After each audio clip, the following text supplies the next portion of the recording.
важно создать среду, где спортсмены получают необходимые знания, где спортивные функционеры получают необходимые знания. Незнание закона не освобождает от ответственности. Эта известная крылатая фраза неоднократно звучит в течение всего семинара. Обсуждение ключевых аспектов антидопинговой деятельности в спорте и ряда вопросов, возникающих у спортсменов и их наставников. С такой просветительской миссией представитель РУСАДА Максим Питерайтис выступает в Ингушетии впервые. По его словам, нарушение одного или нескольких антидопинговых правил в первую очередь сказывается на репутации спортсмена, а в его лице и на весь спортивный образ региона и страны. Все пробы российских спортсменов отныне отправляются только в аккредитованные ВАДА лаборатории. Так же, как и туда отправляются пробы других спортсменов из других стран.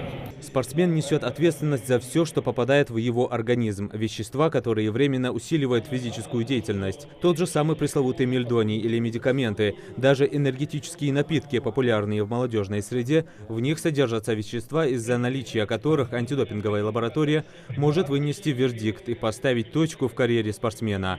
Ингушетия в этом плане тоже не исключение. У нас было несколько случаев, когда наши спортсмены попадались на запрещенных препаратах. То есть попались они реально неумышленно, то есть да, не зная, что они приняли.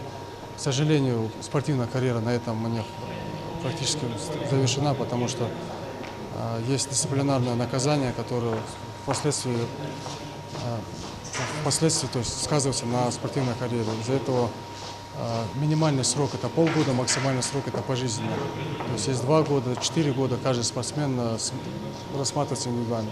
Зачастую, путаясь в терминологии, многие причисляют РУСАДА к Всемирному антидопинговому агентству, как его филиал. А отстранение наших спортсменов от участия в международных турнирах ни в коем случае не политический заговор, а банальная неосведомленность как самих спортсменов, так и сопровождающего его персонала. В первую очередь мы эту работу ведем для того, чтобы наши спортсмены меньше попадались на запрещенных препаратах, были осведомлены, то есть знали, какие препараты можно употреблять, какие препараты нельзя употреблять.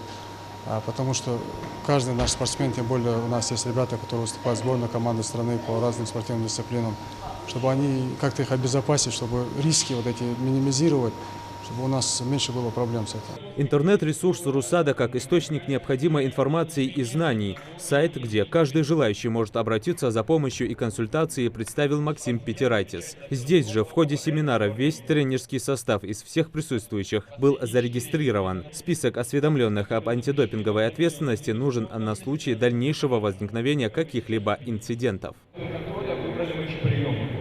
Способов и методов для принудительного повышения работоспособности немало, но стоит ли подвергать свой организм опасности? Ведь после их применения побочные эффекты не заставляют себя долго ждать. Нередки случаи летального исхода.